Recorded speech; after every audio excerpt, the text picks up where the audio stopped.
There is a particular kind of pressure that comes with being born into the position of heir, not simply a son of a powerful family, but the specific son through whom the family's future is expected to continue, the one whose accomplishments and failures carry a weight that the accomplishments and failures of his siblings and cousins do not carry in quite the same way. Taira Koremori was born into this position. He was not Kiyomori's son. He was Kiyomori's grandson, the eldest son of Shigemori, Kiyomori's eldest son, and, for most of Kiyomori's life, the heir presumptive to the entire Taira position. This made Koremori, from birth, a figure of particular significance within the clan, the grandson who represented the continuation of the line through the branch of the family that was expected to lead it. Shigemori, Koremori's father, was, by most accounts, one of the more thoughtful and capable figures among Kiyomori's children, a man whose judgment was respected and whose position as heir seemed for many years secure and appropriate. Shigemori died in 1179, the year before the Genpei War began, at a relatively young age, in circumstances that the records describe with some ambiguity, though illness rather than violence appears to be the cause. This death changed the succession calculations within the Taira clan in ways that would have implications for the rest of the family's history. With Shigemori gone, the question of who would eventually lead the Taira after Kiyomori shifted toward Munemori, Kiyomori's second son, rather than continuing through Shigemori's branch as had previously been expected. Koremori, at the time of his father's death, was a young man, old enough to understand what had happened, old enough to feel the shift in his own position within the clan's hierarchy, but not yet old enough to have established himself through his own accomplishments in a way that might have preserved his branch's position regardless of his father's death. He had been raised with certain expectations. The grandson of Kiyomori, the son of Shigemori, was expected to become, in time, a figure of significance within the Taira military and political structure, someone whose role would reflect the importance of his lineage. His father's death, just as the family's position was about to be tested by the greatest crisis it had ever faced, meant that Koremori would have to establish himself, would have to demonstrate that he could fulfill the expectations his birth had created at exactly the moment when the family's circumstances were about to become far more difficult than anyone had anticipated. Koremori was known, in the records that describe him before the war, for his appearance and his cultivation in terms that echo, in some ways, the descriptions given of Shigehira. He was handsome, he was accomplished in the courtly arts, poetry, and music, the skills that a young man of his position and upbringing would have been expected to cultivate as a matter of course. He had, in other words, the qualities that the Heian court valued, the qualities that made a young aristocrat impressive in the specific context where such impressiveness mattered, the ceremonies and gatherings and social occasions that structured life in Kyoto. What these descriptions do not emphasize, in the way that descriptions of some other Taira warriors do, is martial accomplishment. This absence is not necessarily significant on its own. Many young aristocrats of this period were described primarily in terms of their courtly accomplishments, with martial training assumed but not specifically highlighted, simply because martial training was a standard part of a warrior family's education, and did not require special comment unless it was exceptional. But in Koremori's case, the absence of emphasis on martial accomplishment in the descriptions of him before the war becomes significant in light of what happens when the war actually arrives. When Koremori, as a young man of considerable lineage and considerable courtly polish, is called upon to do what his position required, to lead troops, to fight, to demonstrate the kind of capability that the warrior identity of his family was built around. Koremori had a wife. The records do not always preserve the names of the wives of even prominent figures from this period, but Koremori's wife, and the children they had together, would become significant figures in the later parts of his story, in ways that distinguish his narrative from those of Shigehira or Tomonori. Koremori, unlike Shigehira, who appears to have been unmarried or whose marriage is not given particular significance in the records, and unlike Tomonori, whose family life is not emphasized in the accounts of his role in the war, had a wife and children whose presence in his life, and whose situation as the war progressed, would become central to understanding the choices Koremori made. This is, in itself, a signal about the kind of story Koremori's would become, a story in which family, in the most immediate and personal sense, would play a role that it does not play in quite the same way in the stories of these other Taira figures. In 1180, when the war began, Koremori was in his early 20s, a young man with significant lineage, considerable courtly accomplishment, a wife and children, and a position within the Taira hierarchy that, following his father's death the previous year, was less secure than it had been expected to be. He had not yet been tested. He had not yet had the opportunity, or the requirement, to demonstrate what kind of warrior he would be, what kind of commander, what kind of Taira he would prove himself. The war was about to provide that opportunity, in the form of a campaign that would take Koremori to his first major command,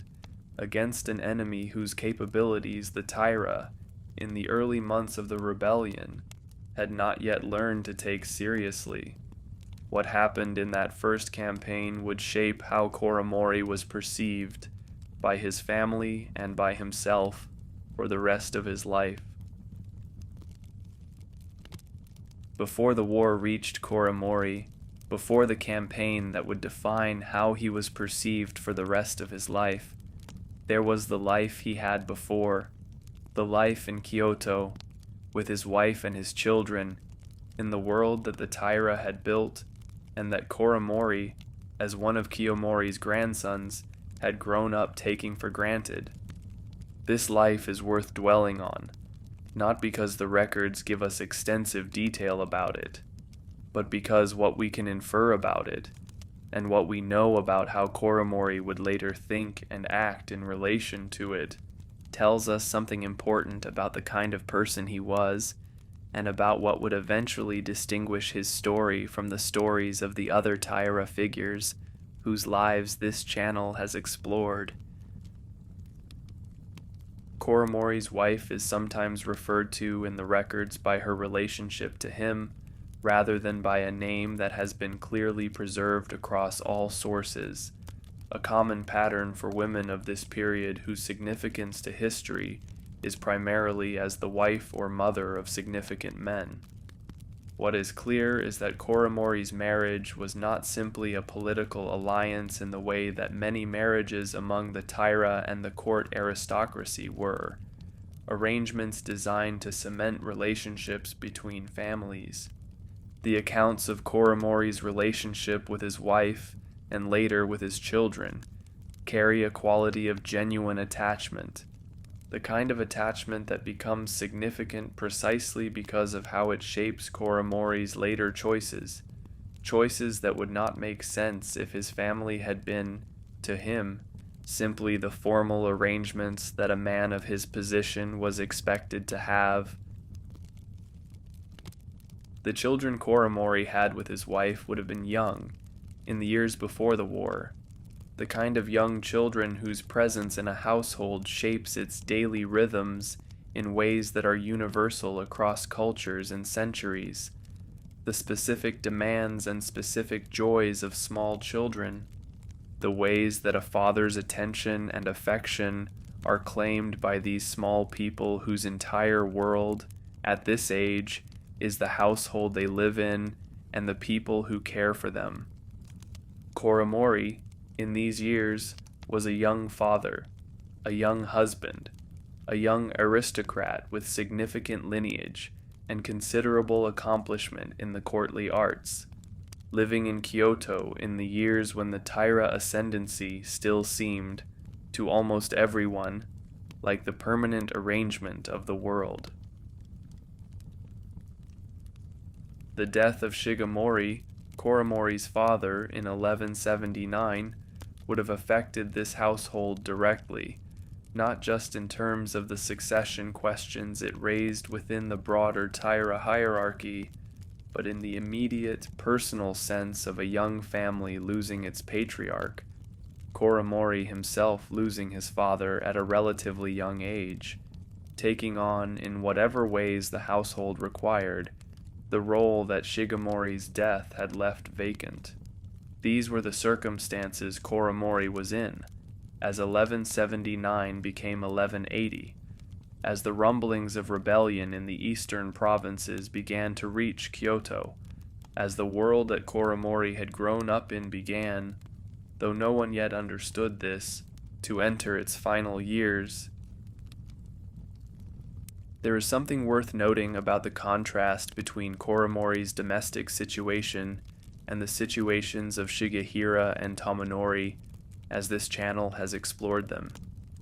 Shigehira, as far as the records indicate, was not similarly anchored by a wife and young children in the same way, and the trajectory of his story, the command at Nara, the years carrying that association, the capture and captivity and eventual execution, unfolds without the specific weight of a family waiting in Kyoto. Tomonori's family situation is similarly not emphasized in the accounts of his role in the war, and his story, the clear-sighted assessment, the witnessing at Dan Nora, the final choice with the anchors, is a story that unfolds without this particular kind of personal anchor being part of the narrative. Koremori's story, from its earliest stages, carries this anchor, the wife and children in Kyoto,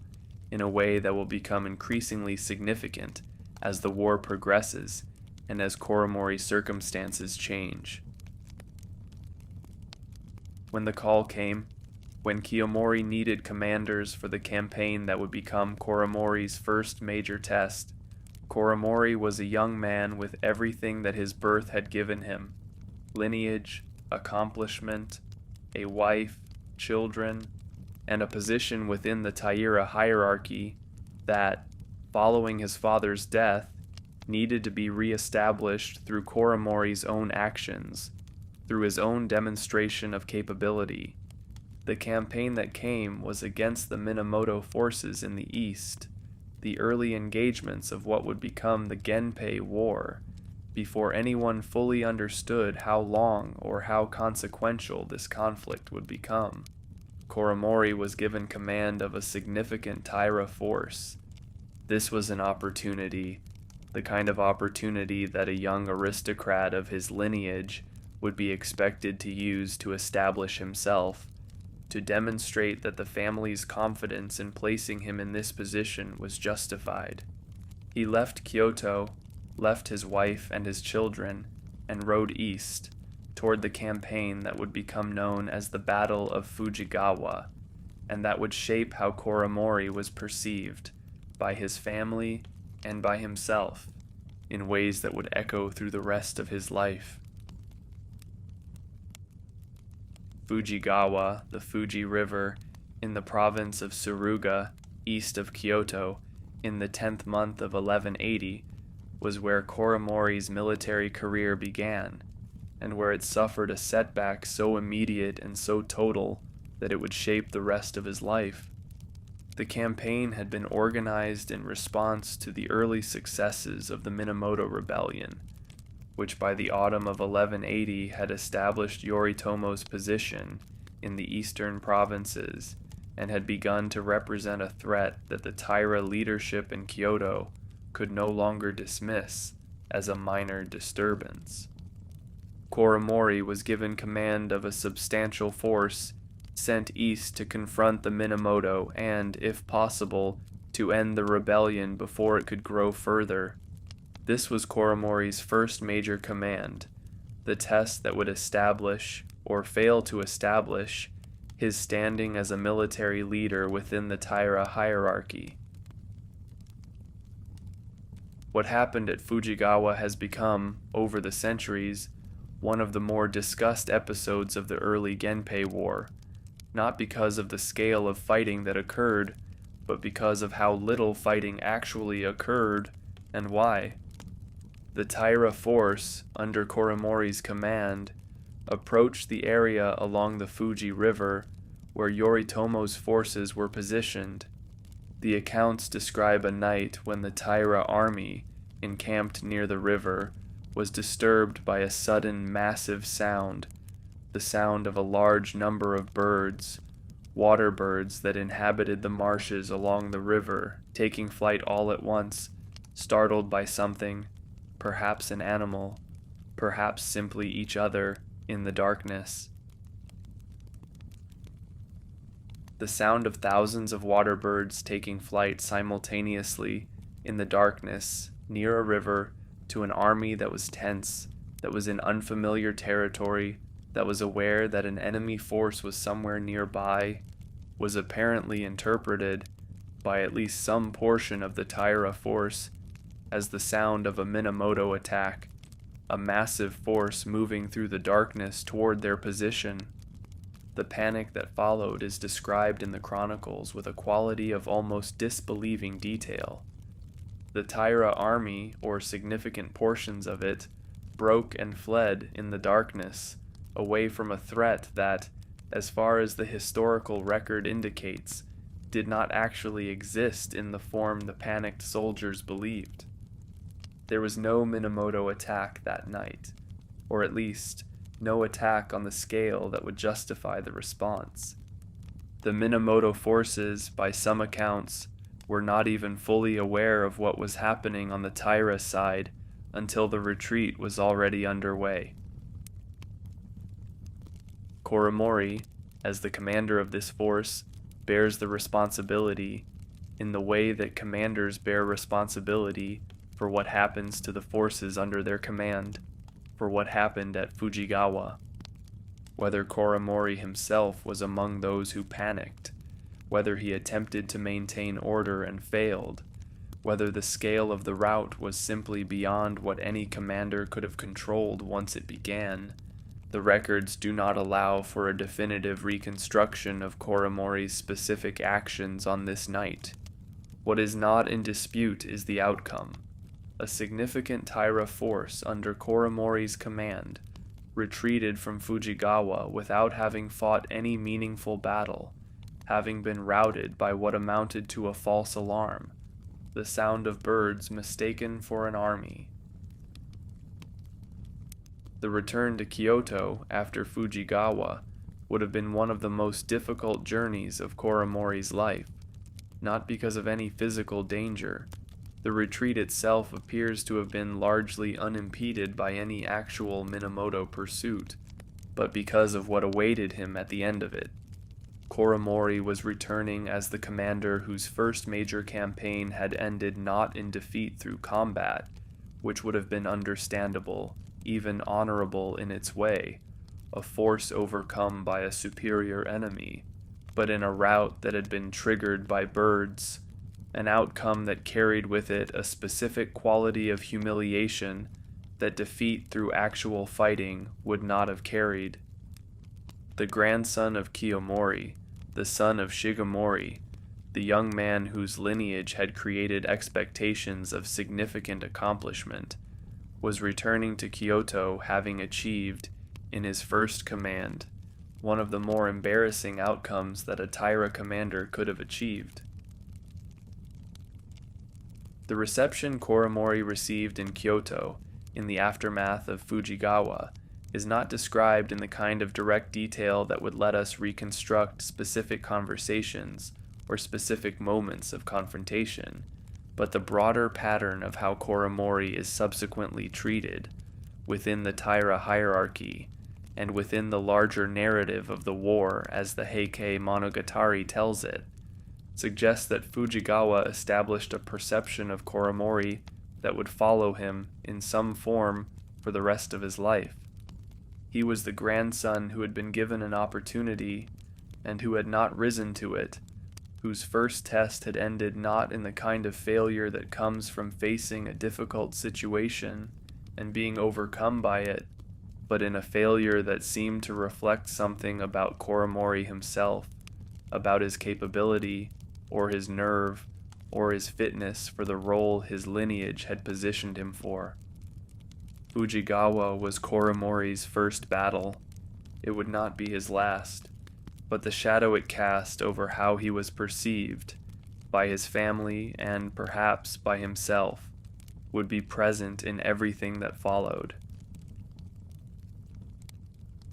The years between Fujigawa and the Taira retreat from Kyoto in 1183 were years in which Koremori continued to hold positions within the Taira military structure,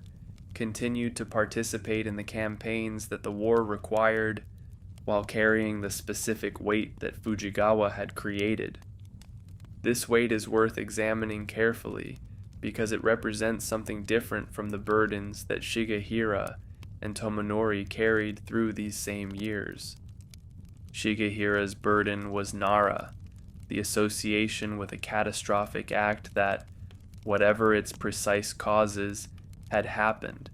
had consequences that could not be undone, and that followed him because of what it represented to the wider world, the religious establishment,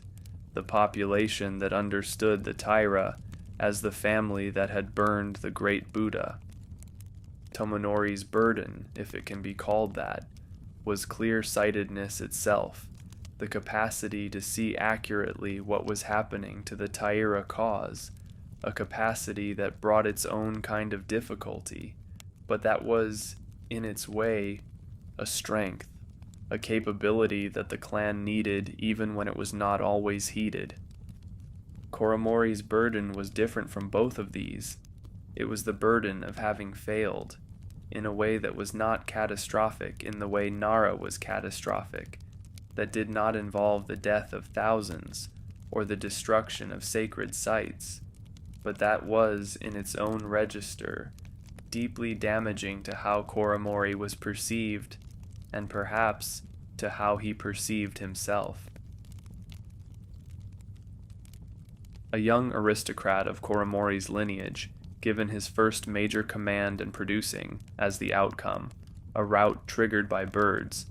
faces a specific kind of ongoing challenge in a warrior culture, the challenge of being seen by the people around him through the lens of this initial failure, regardless of whatever he might do subsequently. This is not necessarily fair, in the sense that a single early failure, particularly one whose causes were arguably more about the general psychological state of an army in unfamiliar territory than about any specific failure of Koremori's individual leadership, might not accurately predict what kind of commander Koremori would prove to be over time. But warrior cultures, like most cultures, do not always operate according to strict fairness in how reputations are formed and maintained. First impressions matter. Early failures, particularly dramatic or embarrassing ones, tend to stick, becoming part of how a person is understood, a lens through which subsequent actions are interpreted, regardless of whether that lens accurately captures what is actually happening. Koremori, in the years after Fujigawa, would have been operating under this lens, within a family, the Taira clan, that was simultaneously his family in the most immediate sense, the people he had grown up among, and the institution within which his reputation, his standing, his future role were determined by how he was perceived as a warrior and a commander. The accounts of Koremori during these years do not describe further catastrophic failures on the scale of Fujigawa, but they also do not describe the kind of dramatic successes that might have begun to counterbalance the perception that Fujigawa had created. Koremori appears, in the records of this period, as a competent but not exceptional commander, someone who fulfilled the roles assigned to him without particular distinction, in a family and in a war where particular distinction, the kind that Shigehira's brothers and cousins were achieving or failing to achieve in their own dramatic ways, was the currency that mattered. There is a specific kind of psychological situation that develops when a person, particularly a young person, experiences an early and visible failure in a domain that matters enormously to their identity and their family's expectations of them, and then continues to operate within that domain, surrounded by people who, whatever they might say explicitly, are aware of that early failure and, consciously or not, factor it into how they perceive everything the person subsequently does. Koremori, as a Taira commander in the early 1180s, was operating within this kind of situation. He was a member of one of the most warrior-identified families in Japan, a family whose entire social position was built on military capability and the demonstration of that capability through victory in battle. And he was a member of this family who had, in his first major test, failed in a way that was, in the specific cultural context of warrior honor and capability, deeply resonant, not death in battle, which carried its own honor, not even defeat through being outmatched by a superior enemy, but a rout triggered by birds, an outcome that seemed to suggest something about Koremori's own composure, his own fitness for the role. What this situation does to a person, over years, is not the kind of thing that the chronicles of this period typically document directly. The Heike Monogatari and related texts are interested in actions and outcomes, not in the internal psychological states that might explain why certain actions were taken or why certain outcomes occurred, but the broader arc of Koremori's story, the choices he would eventually make, the trajectory his life would follow as the war progressed toward its final phases, suggests a man who was carrying something, some combination of awareness of how he was perceived, awareness of the gap between what his lineage had positioned him to be, and what he had, so far, demonstrated himself to be, and the ordinary human difficulty of continuing to function, to hold positions, to participate in a war while carrying this awareness. Koremori continued. He held his positions. He participated in the campaigns, but the weight was there, accumulating through these years, alongside the other weight that was accumulating for everyone in the Taira clan as 1183 approached, and the situation in Kyoto became increasingly difficult to sustain. The retreat from Kyoto in the summer of 1183 has been described in this channel from multiple perspectives now, Kenrei Moin's, Tomonori's, and the broader context that Shigehira's story established about the years leading up to this moment. For Koremori, this retreat carried a specific significance that distinguished his experience of it from these other figures. Koremori left Kyoto with the Taira clan as part of the general exodus that took the emperor, the regalia, and the Taira court westward, away from the capital that had been the center of their world. But Koremori, unlike Kenrei Moin, unlike Tomonori, unlike Shigehira, who was not present for this retreat having been captured at Ichinotani the following year,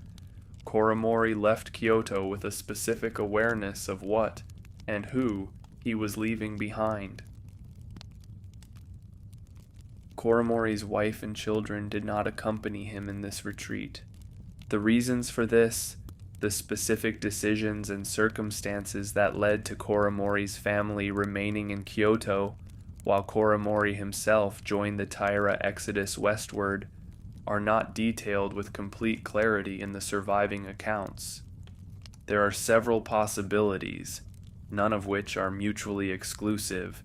and all of which may have played some role. The retreat itself was chaotic, organized hastily, prioritizing the emperor, the regalia, and the core of the Taira military and political leadership, with less capacity for accommodating the full extended families of every Taira warrior. There may have been a calculation, on Koremori's part, or on the part of others, that his wife and children would be safer remaining in Kyoto, in a city that, whatever its new political alignment, was not expected to become an active battlefield in the way that the western provinces, where the Taira were retreating to, might become. There may also have been, though this is more speculative, considerations related to Koremori's wife's own family connections that might have provided her and the children with protection or accommodation in Kyoto that would not have been available to them in the uncertain circumstances of the Taira retreat. Whatever the specific reasons, the outcome was that Koremori rode west with the Taira clan, leaving his wife and children behind in a city that was, within days or weeks, going to be occupied by forces aligned with the Minamoto,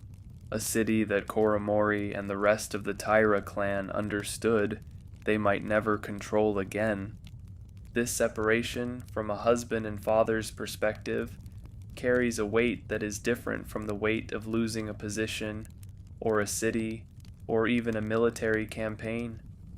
Koremori, riding west in the summer of 1183, was riding away from his wife and his children into an uncertain future, with no clear sense of when or whether he would see them again.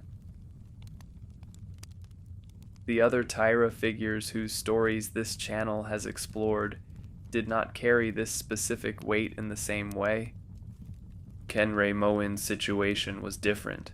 She was herself part of the core group that retreated. Her son, the Emperor, was with her. Her separation was not from immediate family in the same configuration. Tomonori's family situation is not emphasized in the accounts in a way that suggests a similar separation was part of his experience of the retreat. Shigehira had not yet been captured at this point,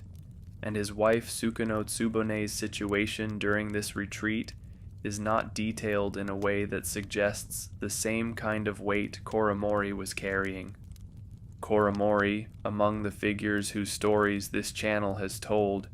was uniquely positioned in the summer of 1183 as a man who was leaving behind, in a city about to fall to the enemy, the people who mattered to him most in the most immediate personal sense.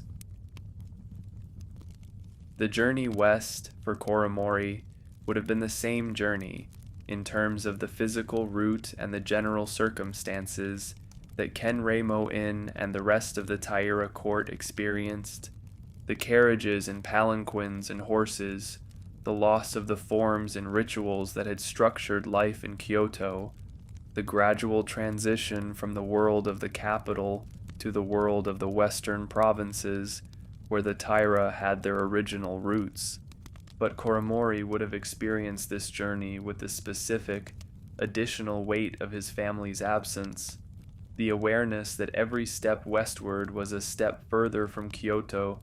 further from his wife and children, into a situation whose ultimate resolution, whether the Taira could somehow recover their position,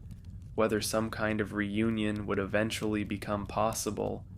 whether this separation was temporary or permanent, no one could predict. This is the Koremori who arrives in the western provinces, in the autumn of 1183, a man who already carried the weight of Fujigawa, the perception of having failed at his first major test, and who now carried, additionally, the weight of separation from his family, a separation whose terms and whose duration were entirely uncertain. The campaigns that followed, Ichinotani in the first month of 1184, where Shigehira would be captured, Yashima in early 1185, where the Taira would establish what they hoped would be a secure position, would unfold with Koremori present, participating, carrying these accumulated weights in a war that was, for the Taira as a whole, moving toward Dan-nura and toward the kind of ending that Tomonori's clear-sightedness had been anticipating for years. For Koremori, the question that would eventually become unavoidable was not simply how this war would end for the Taira clan as a whole, it was how this war, and everything it had cost him, would end for him specifically, and what, if anything, he could do about the separation from his family that had been weighing on him since the summer of 1183. The western provinces, where the Taira established their positions in the years after the retreat from Kyoto, were not entirely cut off from the rest of Japan, even as the political situation made travel and communication increasingly difficult and dangerous. Some forms of communication between the Taira court in the west and the people who remained in Kyoto, or who had connections that allowed messages to pass between these two increasingly separate worlds,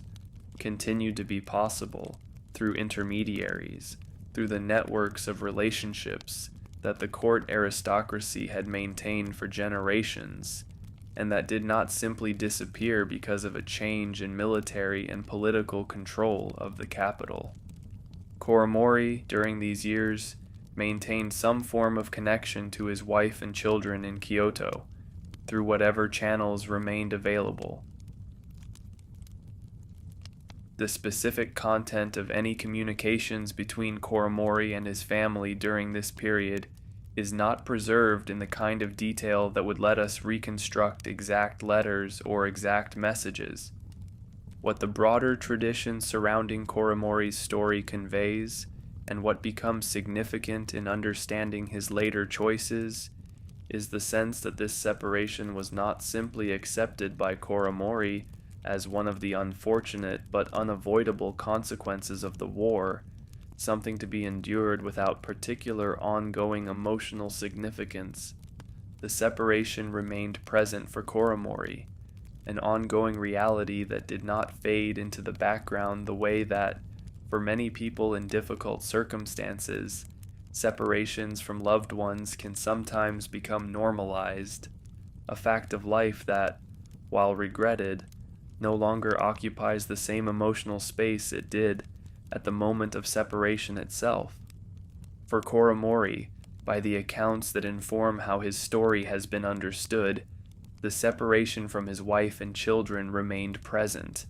an ongoing source of what can only be described as longing,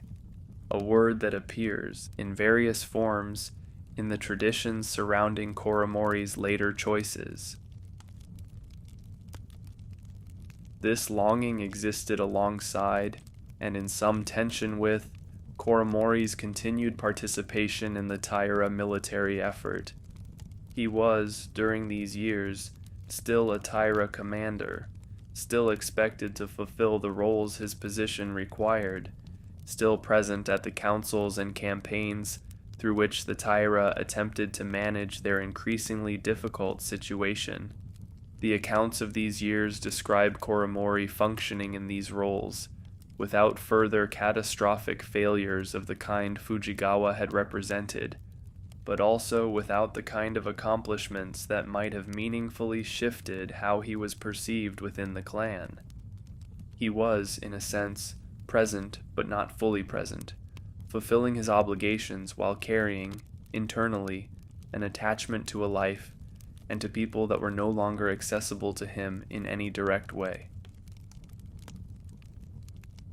The contrast between Koremori's situation and the situations of his cousins and uncles within the Taira leadership is worth considering here. Mune Mori, as the clan's nominal head, was focused on the larger questions of strategy and survival that the clan's situation demanded. Tomonori was applying his clear-sightedness to the assessment of these same questions. Shigehira, until his capture at Ichinotani, was carrying the weight of Nara through his continued participation in the war. These men were, in their different ways, oriented toward the Taira cause itself, toward the question of what would happen to the clan, to the emperor, to the regalia, to the institutional and military structure that their family represented.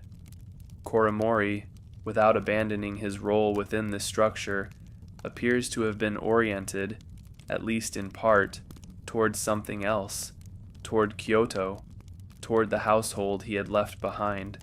toward a life that existed, now, only in memory and in whatever fragments of communication continued to reach him. This orientation, this divided attention between the Taira cause and the family he had left behind, is not something the warrior culture of this period had particularly developed frameworks for accommodating.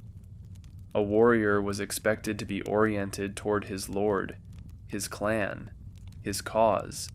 with a completeness that did not leave significant room for competing attachments to interfere with the fulfillment of warrior obligations. Koremori's continued attachment to his wife and children, an attachment that the records suggest did not diminish, but if anything intensified as the years of separation continued,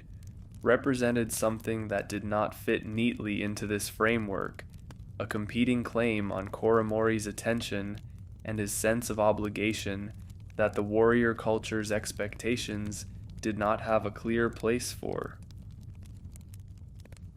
By the time the Taira fleet established its position at Yashima, in the period before Yoshitsune's attack that this channel has described from Tomonori's perspective,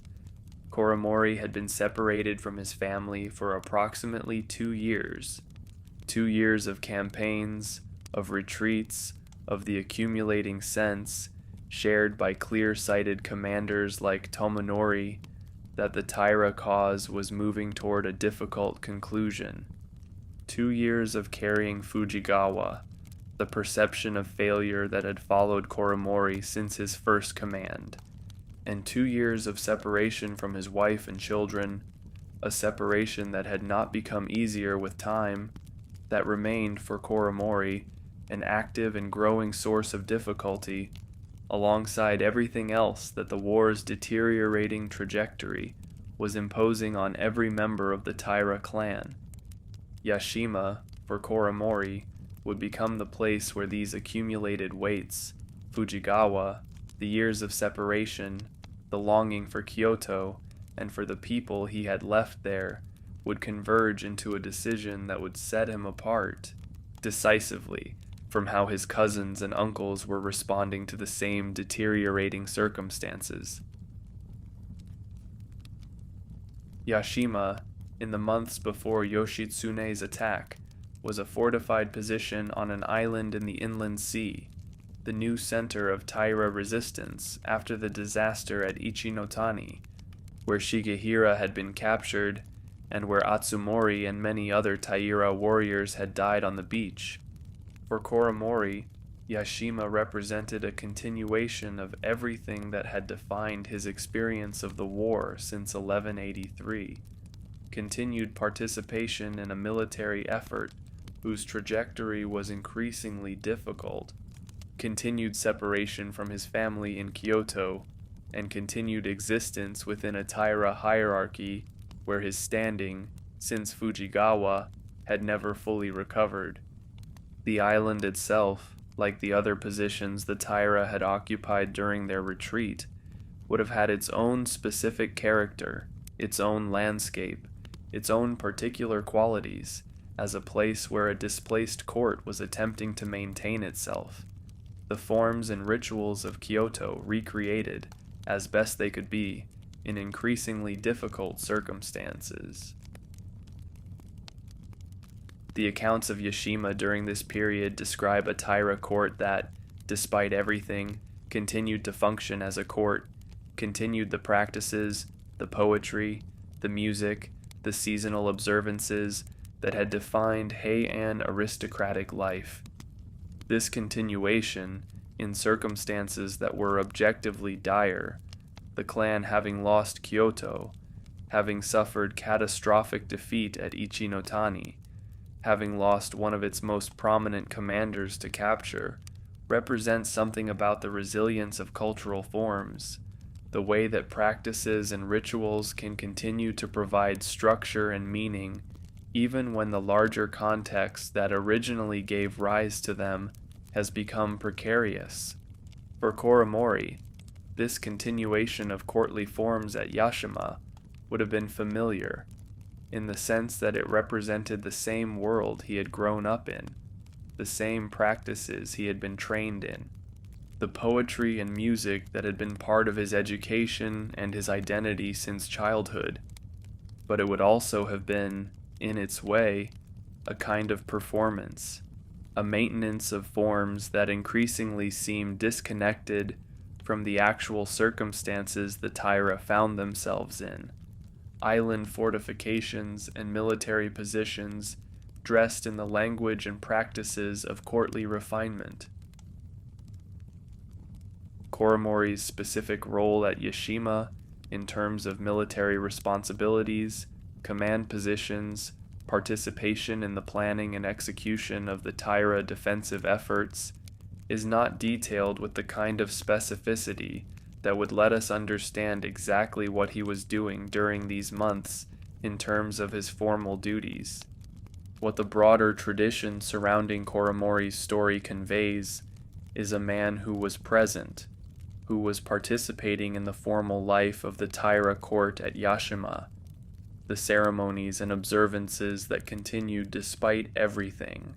while carrying internally the accumulated weight of everything that had brought him to this point. Fujigawa, 4 years in the past, but never fully receding. The separation from his family, now approaching 2 years, with no resolution in sight, and, as the Taira's military situation continued to deteriorate, increasingly little reason to expect any resolution that would not involve either the Taira's eventual defeat, with whatever that might mean for Koremori personally, or some kind of negotiated outcome that seemed, by this point in the war, increasingly unlikely. There is a specific quality to existing within a community, a court, a military force, that is maintaining its forms and its routines, while everyone within it understands, at some level, that the larger situation is not sustainable, that the routines and forms are providing structure for a present that has an increasingly uncertain future. Koremori, at Yashima, was existing within this quality, participating in the poetry gatherings and the seasonal observances and the military preparations, all of it conducted with the outward forms of continuity,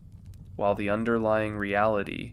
the reality that Tomonori's clear-sightedness understood, and that even less clear-sighted members of the Taira leadership could not entirely avoid sensing,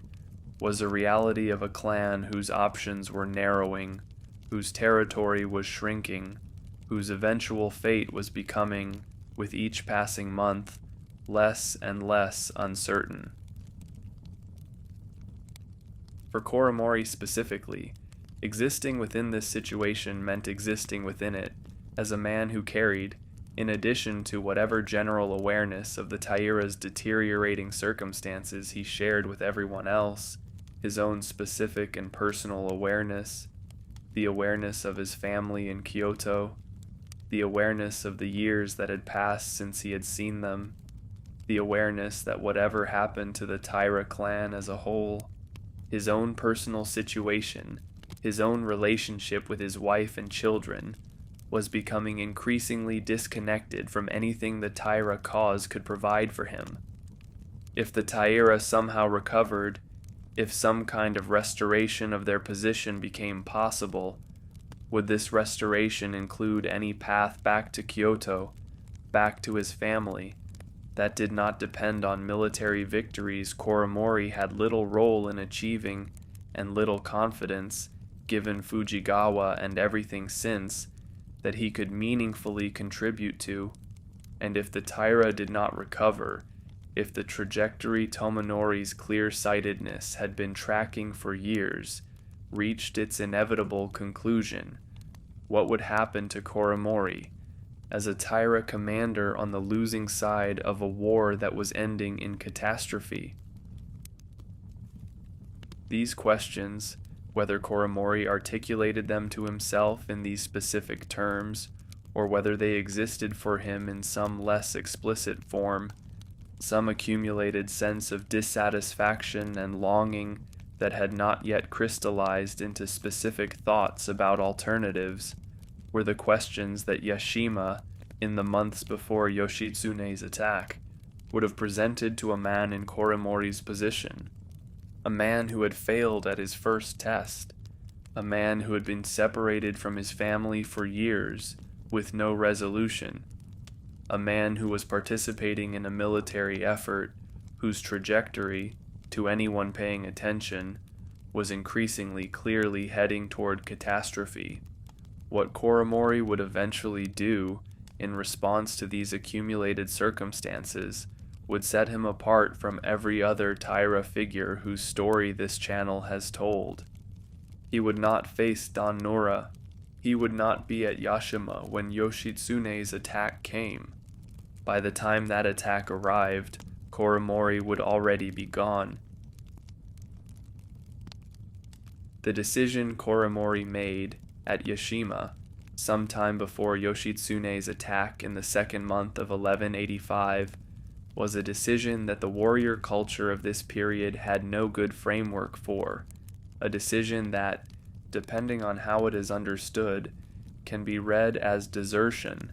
as a profound failure of duty at the moment when the Taira needed every commander they had, or as something else, something that the Heike Monogatari, in how it handles Koremori's story, seems to invite readers to consider with more complexity than a simple judgment of desertion would allow. Koremori left Yashima. He did not announce this departure to the Taira leadership. He did not request permission, did not explain his reasoning to Mune Mori, or to any of the other commanders who might have had authority over such a decision. He simply left, taking with him a small number of attendants, men whose loyalty to Koremori personally, rather than to the Taira cause in the abstract, was apparently sufficient that they chose to accompany him in this departure. The timing of this departure, before Yoshitsune's attack on Yashima, means that Koremori was not present for one of the war's significant engagements, an engagement that, as this channel has described from Tomonori's perspective, represented another instance of the pattern that had defined the war since Ichinotani, Yoshitsune finding an approach the Taira had not adequately prepared for, another Taira position that had seemed secure proving not to be. Koremori did not experience this directly. By the time it happened, he was already elsewhere, already engaged in the journey that his departure from Yashima had begun. Whether Koremori's absence from Yashima during this attack had any effect on the outcome, whether his presence might have made any difference to how the battle unfolded, is not something the records allow us to assess with any confidence. What is clear is that Koremori was not there, having chosen, before the attack came, to leave. The destination Koremori was heading toward when he left Yashima was not Kyoto, in the direct sense of returning to his wife and children immediately. The geography and the political circumstances made such a direct return essentially impossible. Kyoto was under Minamoto-aligned control. A Taira commander attempting to simply return to the capital would have faced immediate and obvious dangers, capture or worse, in a city that had no place for him in his current identity as a Taira warrior. Koremori's departure from Yashima was not, in this sense, a flight toward reunion with his family in any straightforward way. It was something else, a departure from the Taira cause itself, from the military and political identity that Koremori had carried since birth, toward a destination that represented a different kind of resolution to the accumulated weights he had been carrying. This departure, understood within the framework of warrior obligation that governed the Taira clan and the broader warrior culture of this period, was a serious transgression. A commander who left his post, who abandoned his position within the clan's military structure, without permission, without explanation, at a moment when the clan's situation was increasingly desperate,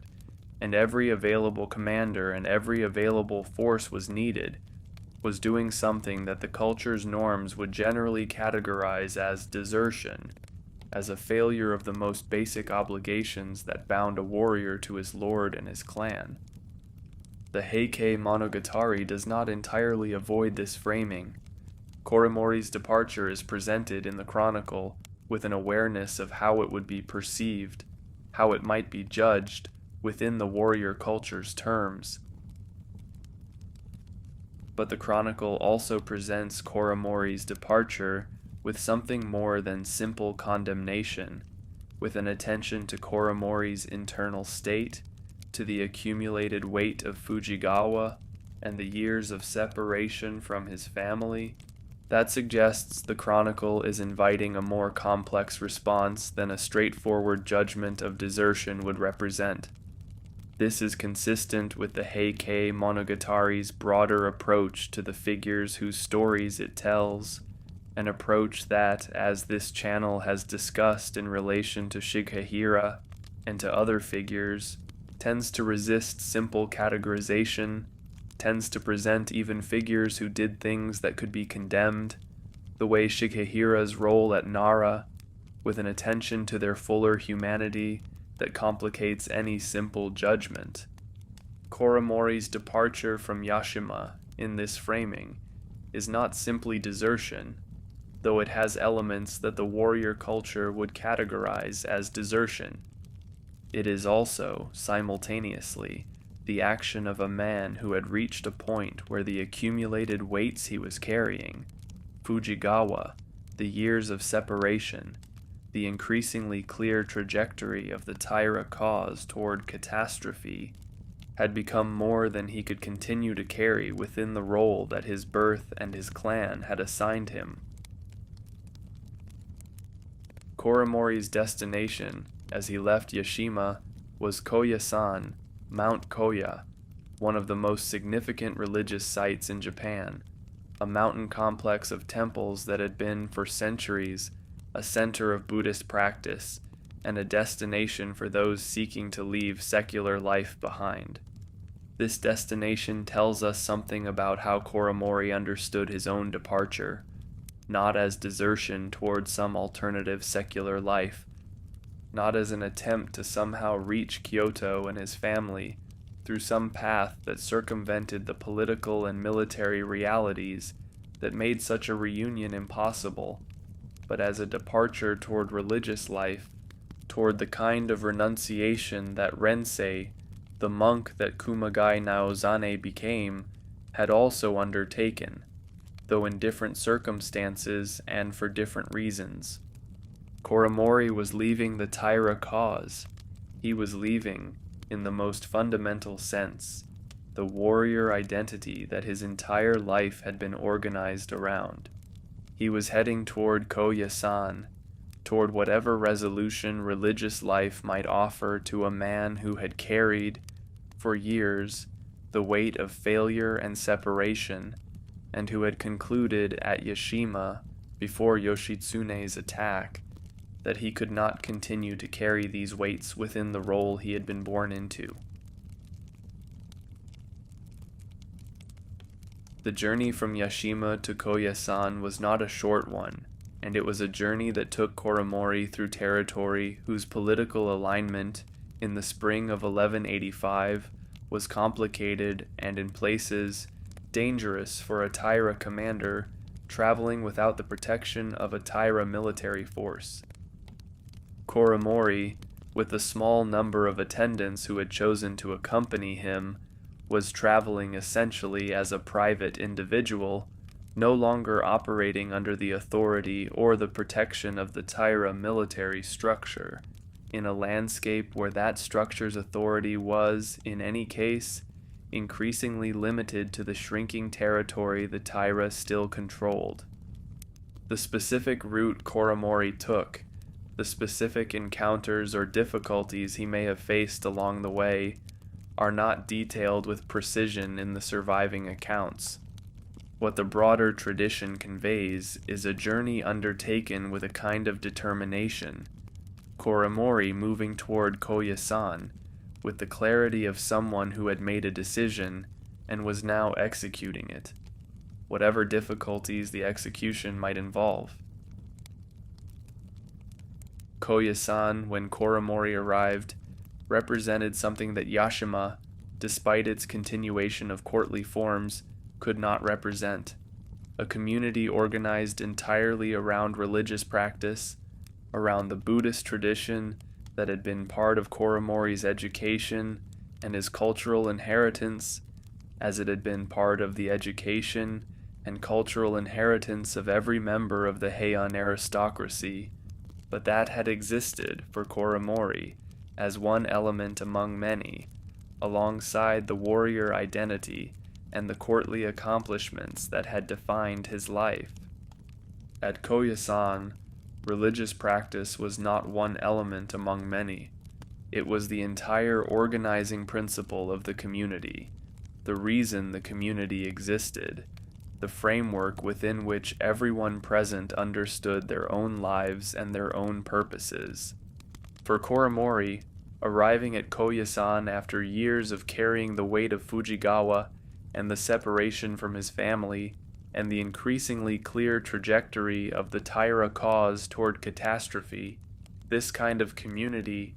organized around a single, clear, all-encompassing purpose, would have represented something that the world he had left behind,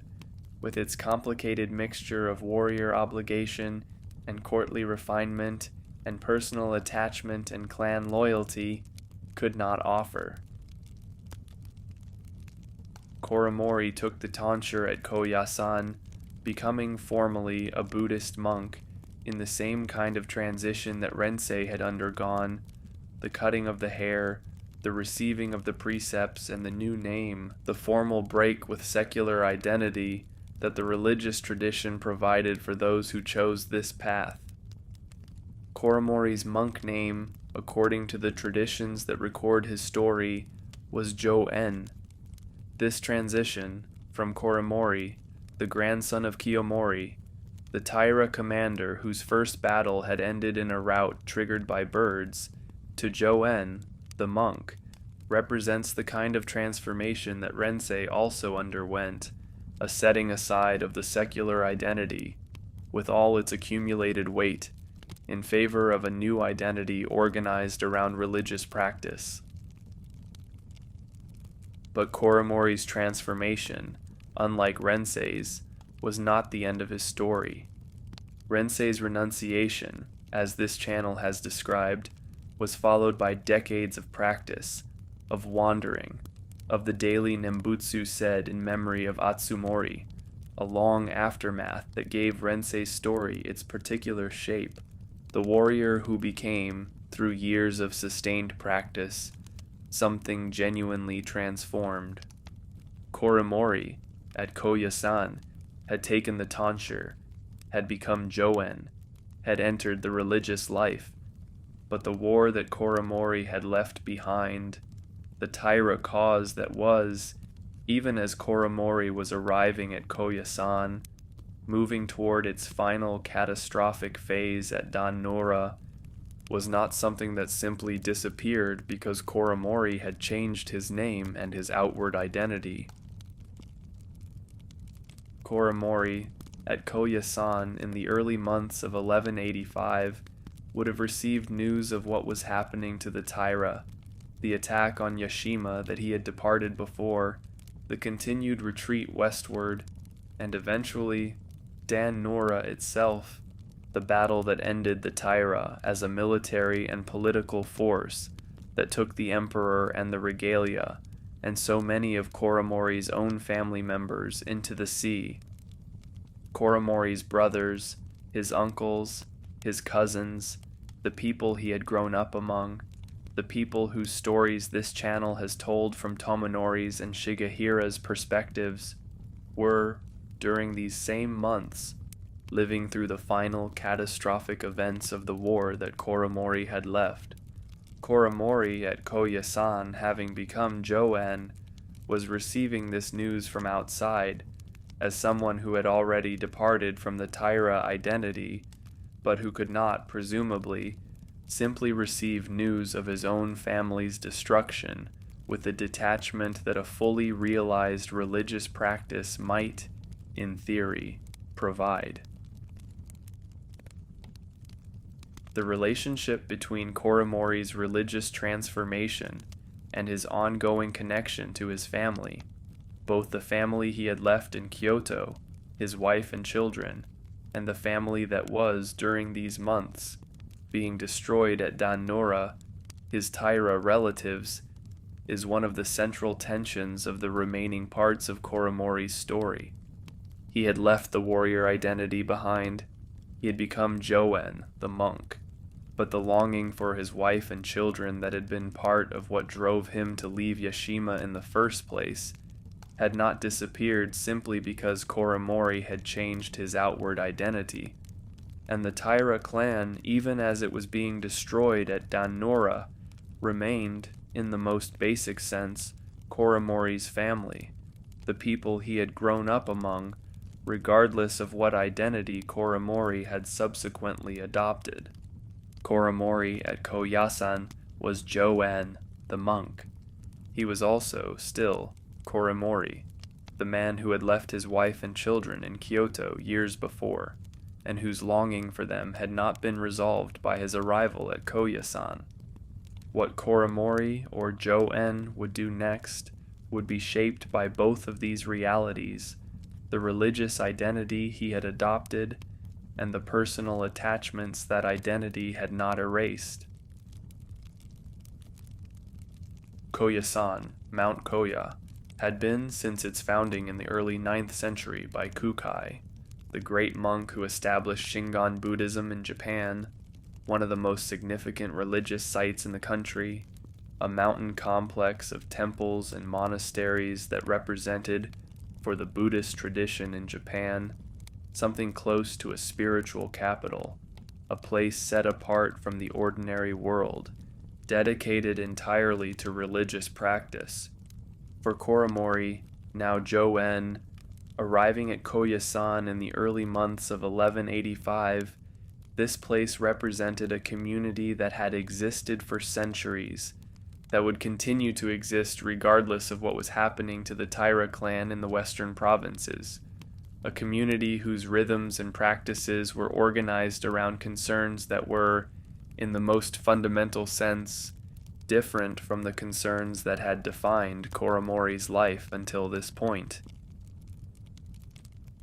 The life of a monk at Koyasan in the late 12th century involved a structure of daily practice, sutra recitation, meditation, the maintenance of the temple complex, the various rituals and observances that marked the religious calendar that would have been, for Koremori, both familiar in its broad outlines, the Buddhist practices that had been part of his education, and entirely new in its intensity and its centrality. Koremori, as Joen, would have begun to participate in this life, the daily structure of practice that Koyasan's community maintained, a structure that provided, in its way, exactly the kind of clear, single-purposed framework that Yashima, with its complicated mixture of courtly forms and military preparations and the accumulating weight of an increasingly desperate situation, could not provide. But Koya-san was not, in 1185, entirely separate from the larger events happening in Japan, however much it might have represented, in principle, a withdrawal from secular concerns. News traveled, even to religious communities on mountaintops, through the networks of communication that connected even the most withdrawn monasteries to the broader world. Pilgrims and travelers, and the ordinary movement of people and information that did not simply stop because a war was being fought in the western provinces.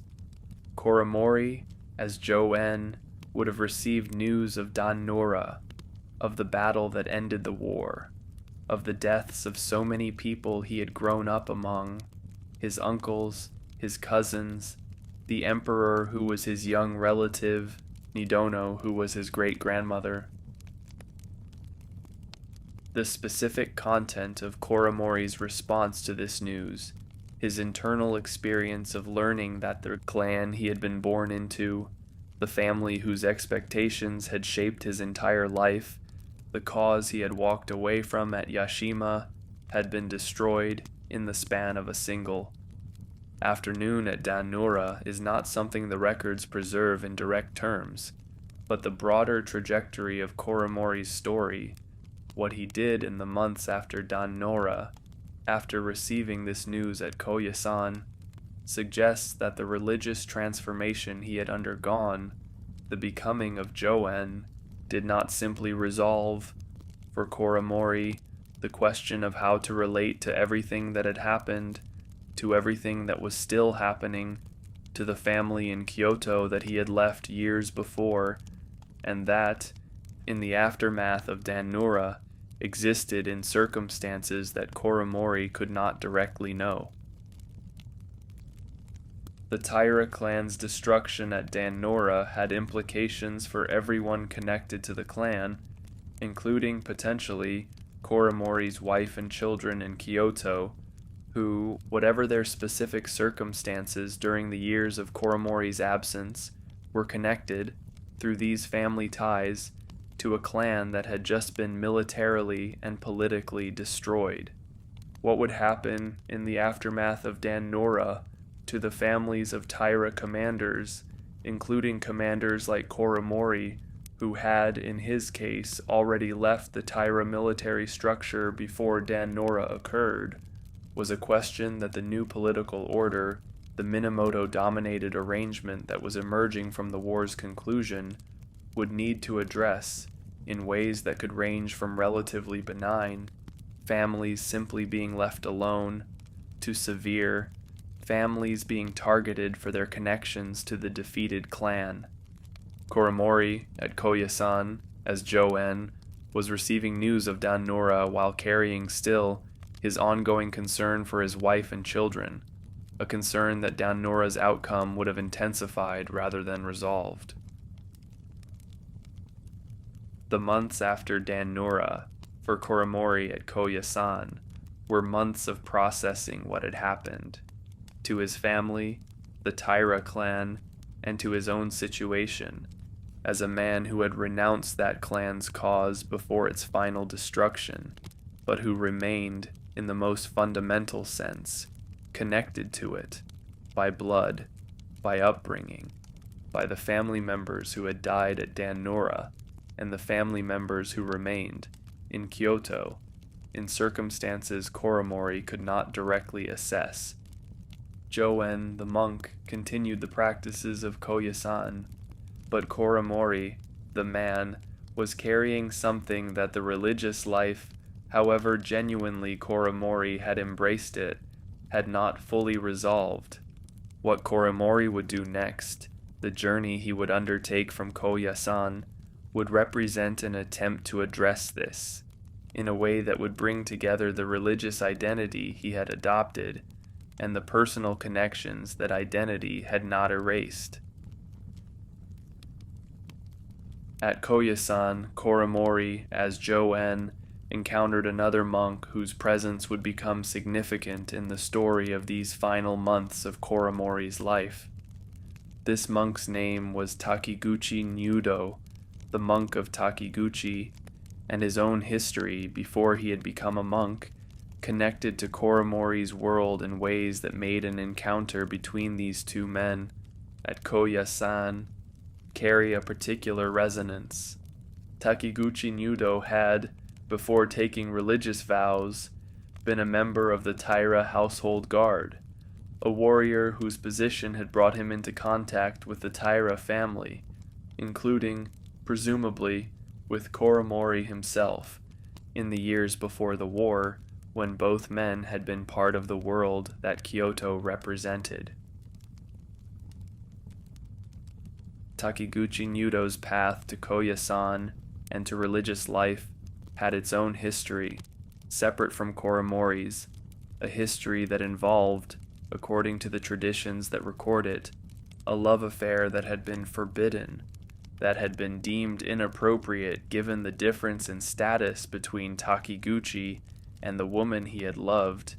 and that had led, eventually, to Takiguchi's decision to leave secular life and become a monk, rather than continue in a world where the relationship he wanted was not possible. This history gave Takiguchi Nyudo a particular kind of understanding, an understanding of what it meant to leave behind a life organized around attachments that the world, for whatever reason, would not accommodate, and to seek, in religious life, a different kind of resolution to that situation. For Koremori, encountering Takiguchi Nyudo at Koya-san, meeting a man who had once been part of the same world Koremori had grown up in, who had served the same family, who had walked away from that world for reasons that, while different in their specifics from Koremori's reasons, shared something in common, the experience of an attachment that could not be reconciled with the role the world had assigned, would have represented something significant. Here was someone who understood, from his own experience, what it meant to make the kind of choice Koremori had made, to leave behind a secular identity and its obligations in favor of religious life, while carrying still the attachments that had made the secular life untenable. The accounts of Koremori's time at Koya-san describe interactions with Takiguchi Nyudo that suggest a relationship of mutual recognition, two men who had each, in their own ways, made the choice to leave behind the world that had shaped them, and who could, in each other's presence, find a kind of understanding that the broader community at Koya-san, however supportive and however genuinely committed to religious practice, might not entirely provide. Takiguchi Nyudo had been a warrior. He had served the Taira. He had loved someone the world said he could not love, and had become a monk rather than continue in a world that would not accommodate that love. Koremori had been a warrior, had served the Taira, had loved his wife and children with an attachment that the world, the war, the collapse of the Taira cause, had made it impossible for him to maintain in any direct way,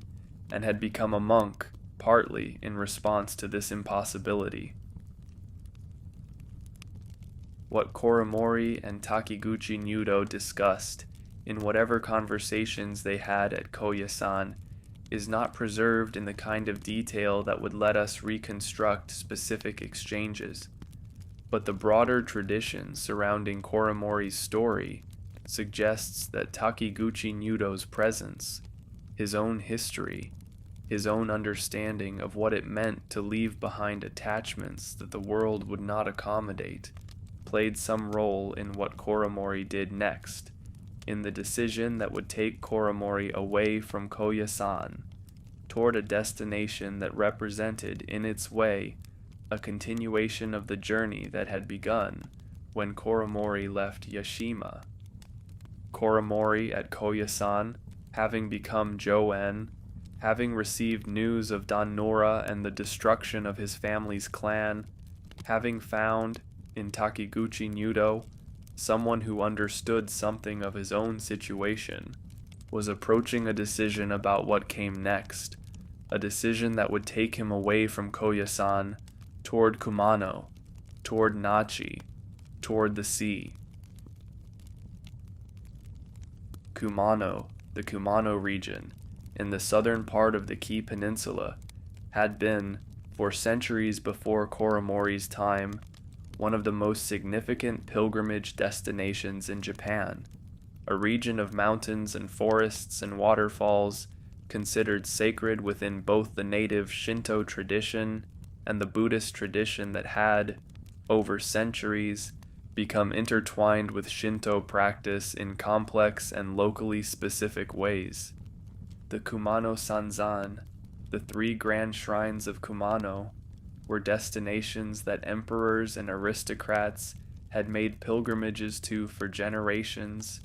journeys that were understood as having religious significance, as opportunities for purification, for the accumulation of religious merit, for connection with the sacred power that Kumano's landscape was understood to embody. For Koremori, now Joen, the decision to travel from Koya-san to Kumano represented on one level a continuation of religious practice, a pilgrimage of the kind that monks and devout aristocrats had undertaken for centuries. But the journey to Kumano for Koremori carried additional significance connected to the specific circumstances of his situation. A man who had left the Taira cause before Dan-nura, whose family clan had just been destroyed, whose wife and children remained in Kyoto in circumstances Koremori could not directly know, and who was, in some sense, still working out what his religious transformation actually meant, in practice, for how he would live the remainder of his life. Kumano's significance, within the religious traditions of this period, included associations with death and rebirth,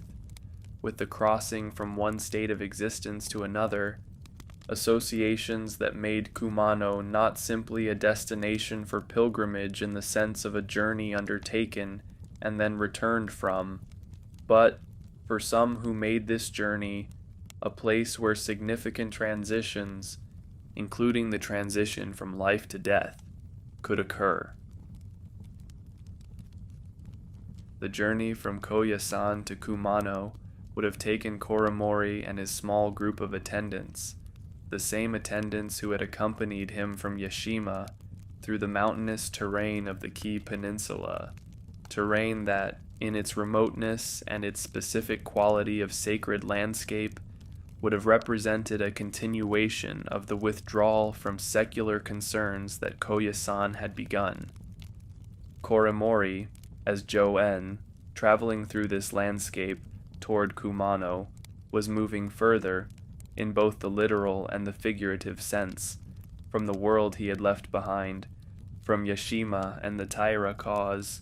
from Kyoto and the wife and children he had not seen in years, toward a destination whose significance, for Koremori specifically, was still taking shape.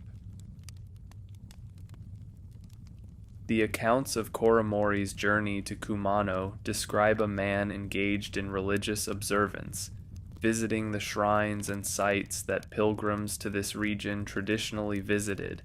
participating in the practices that such a pilgrimage involved. But these accounts also describe something else, a quality of Koremori's engagement with this journey that suggests it was not simply a pilgrimage in the conventional sense, undertaken with the expectation of eventually returning to Koya-san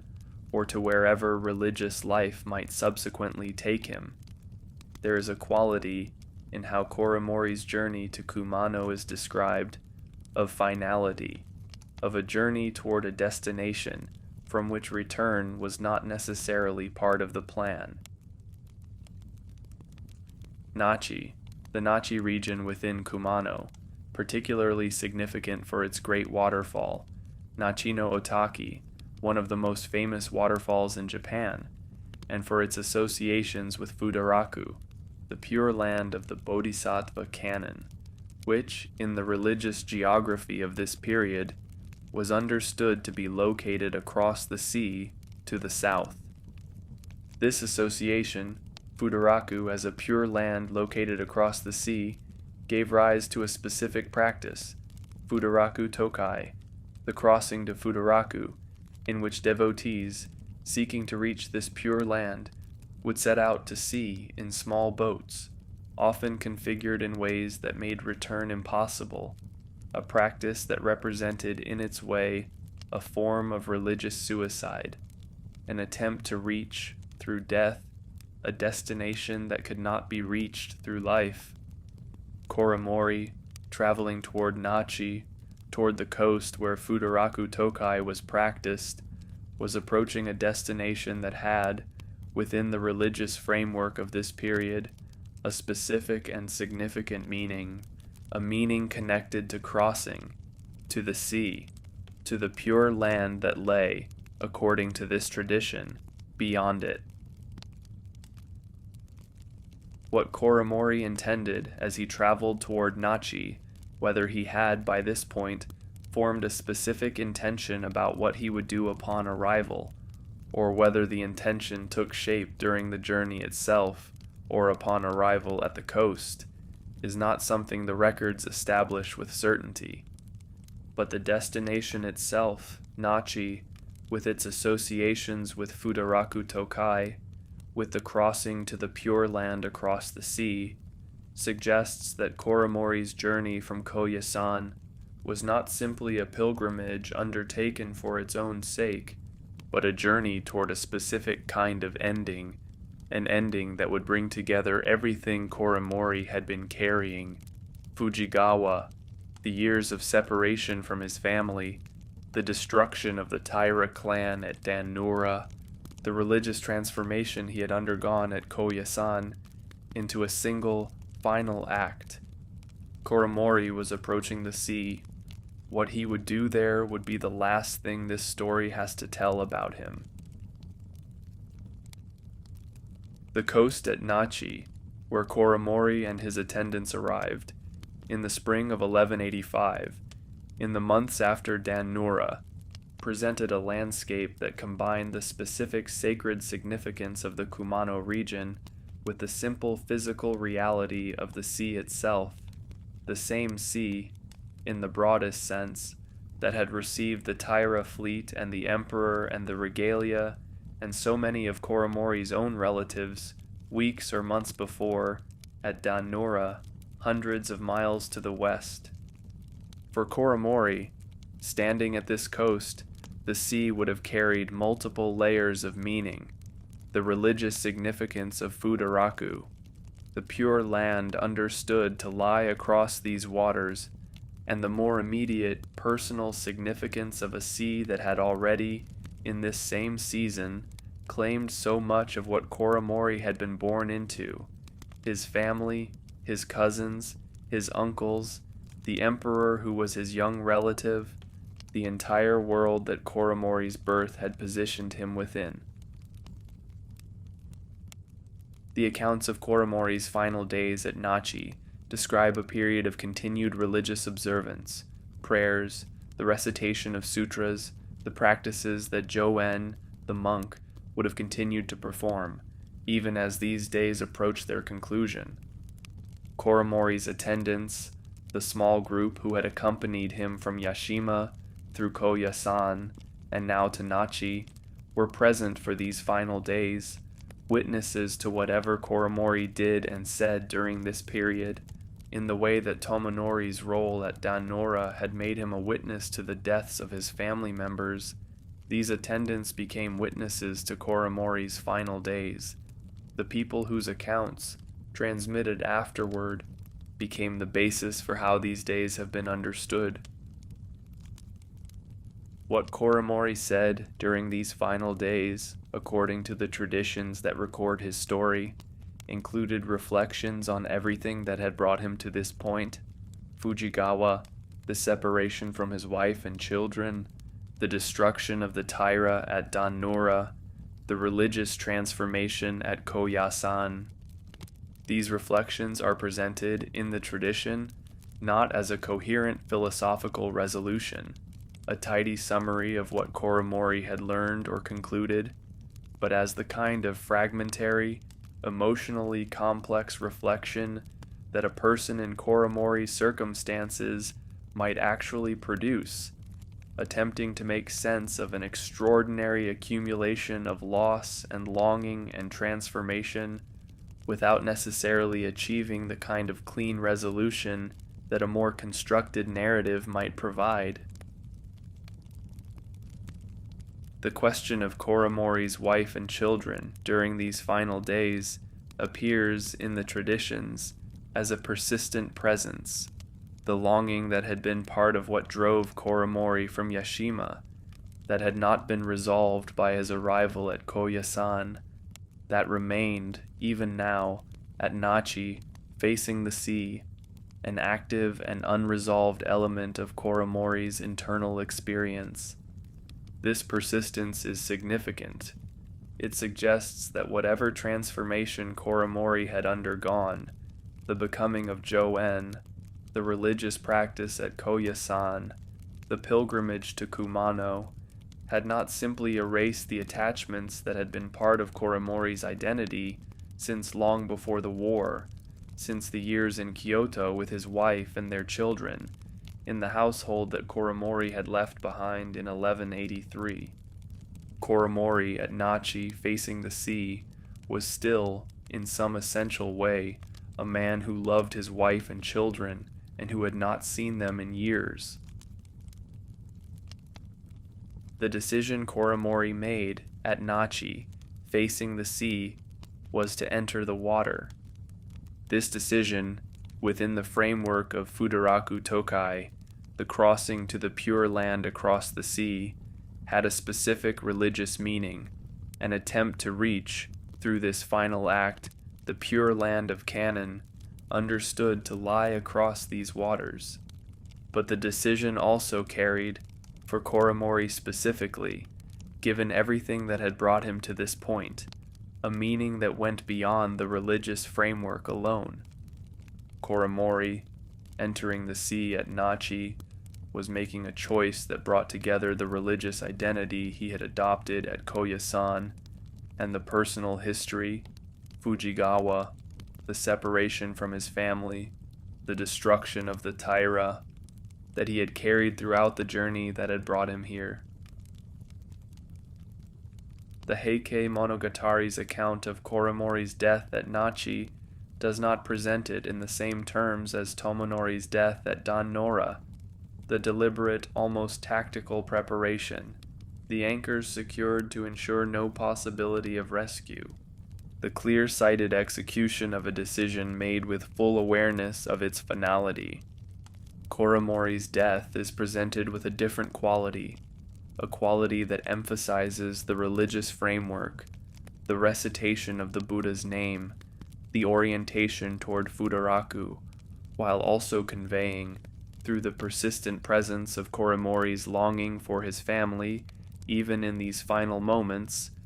a sense of a man whose ending was not simply a religious act, cleanly separated from the personal history that had brought him to this point, but an ending that carried, within it, everything Koremori had been, the warrior who failed at Fujigawa, the husband and father separated from his family, the monk who had sought at Koya-san a different identity, and the man who, at Nachi, facing the sea, brought all of these identities together into a single final act. Koremori entered the water. He did not come back. Koremori's death at Nachi in the spring of 1185 represents one of the more distinctive endings among the Taira figures whose stories have been told in this series. Distinctive not because of the manner of death itself. Entering the sea was, as this channel has discussed in relation to Tomonori and to Nidono and the Emperor at Dan Nora, a death that many Taira figures chose or had chosen for them in this same period. But because of the path that led Koremori to this particular sea at this particular time, and the framework within which this death is understood, Tomonori died at Dan Nora in the midst of the battle that ended the Taira as a military force, his death an integral part of that battle's outcome, witnessed by, and witnessed to, the deaths of so many others in the same hours. Koremori died at Nachi, weeks or months after Dan Nora, having already left the Taira military structure before that battle occurred, his death not part of any battle, but a separate event, undertaken within a religious framework, Futaraku Tokai, that gave it a different kind of meaning than the deaths at Dan Nora carried. The question of whether Koremori's death should be understood primarily as a religious act, the culmination of the transformation that began at Koya-san, the crossing to Futaraku that the religious framework of Futaraku Tokai provided, or primarily as something else, an act that, whatever religious framework it employed, was fundamentally about Fujigawa, about years of separation from a beloved family, about the destruction of everything Koremori had been born into, is a question that the Heike Monogatari's handling of Koremori's story does not resolve in favor of one interpretation over the other. Both readings are present. Koremori was Jo-en, the monk, performing Futaraku Tokai, seeking the pure land across the sea, in accordance with a religious practice that had its own internal logic and its own significance within the Buddhist tradition of this period. Koremori was also, simultaneously, a man who had failed at his first battle, who had been separated from his wife and children for years, whose family clan had just been destroyed, and whose entry into the sea at Nachi represented, in some sense, the conclusion of everything that had accumulated since Fujigawa. This is, in its way, consistent with the broader pattern this series has identified in how the Heike Monogatari handles its figures, the refusal to reduce complex lives to single, clean narratives, the insistence on holding multiple, sometimes seemingly contradictory, truths about a person simultaneously. Shigehira was both the man who burned the Daibutsu and the man whose poetry and dignity in captivity earned the respect of his captors. Tomonori was both the clear-sighted strategist, whose warnings went unheeded, and the commander whose final act, the anchors, represented the ultimate expression of that same clear-sightedness applied to his own ending. Koremori is both Jo-en, the monk seeking Futaraku through the religious practice of Futaraku Tokai, and Koremori, the husband and father whose longing for his wife and children, whose sense of having failed at Fujigawa, whose grief at the destruction of his family's clan, accompanied him to the very edge of the sea, and into it. There is something in Koremori's story that resonates with a question that the other Taira figures' stories do not raise in quite the same way. The question of what happens to a person who does not fit the role their birth assigned them, who is not, by temperament or by circumstance, suited to the warrior identity that their family and their culture expected them to embody. Shigehira was a warrior who did something catastrophic in the role he was given.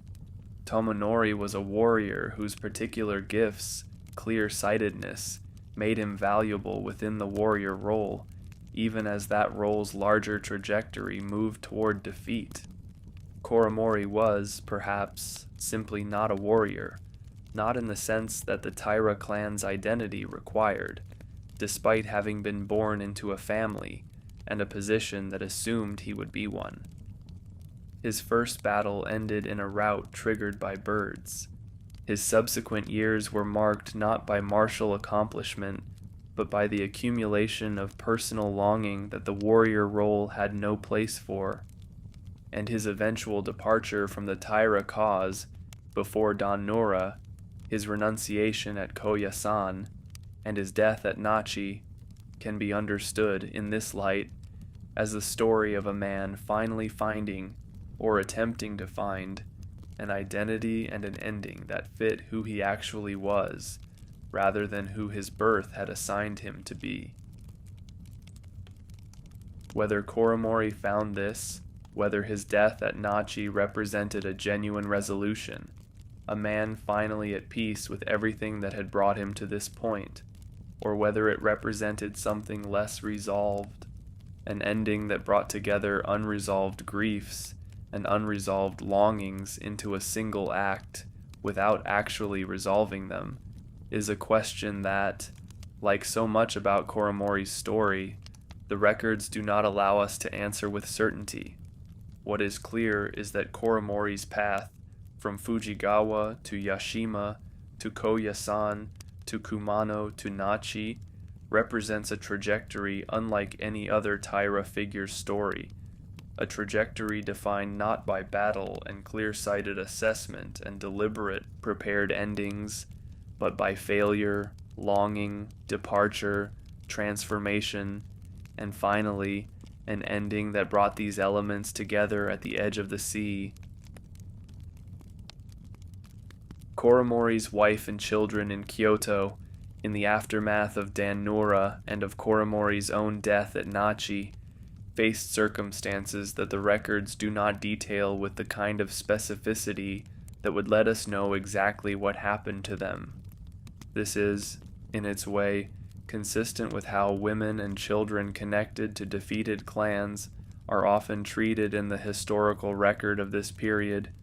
present as the context for the more prominently recorded events involving the men whose stories the chronicles focus on, but not themselves the subjects of detailed ongoing accounts. What can be said is that Koremori's wife and children, whatever their specific circumstances, were now widow and orphans of a man who had been, in succession, a Taira commander whose first battle ended in disaster, a man who left his military post before his clan's final defeat, a monk who had taken religious vows, and finally, a man who had entered the sea at Nachi in an act that combined religious practice with the conclusion of years of accumulated personal history. The longing that had driven Koremori's choices, the longing for his wife and children that had remained present through Fujigawa's aftermath, through the years at Yashima, through the religious transformation at Koya-san, through the journey to Kumano, and that had been part of these final reflections at Nachi, did not, in any direct sense, reach the people it was directed toward. Koremori's wife and children in Kyoto would have learned eventually, through whatever channels carried such news, of Koremori's death at Nachi, news that would have arrived after the news of Dan-nura, after the destruction of the Taira clan, news that confirmed finally what had perhaps already been feared or assumed,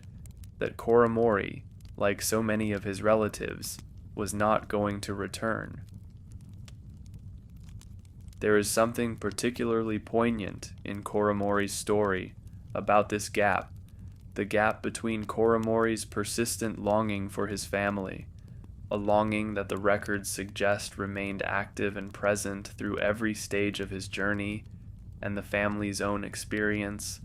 receiving eventually only the news of his death, with no opportunity for the reunion that Koremori's longing had,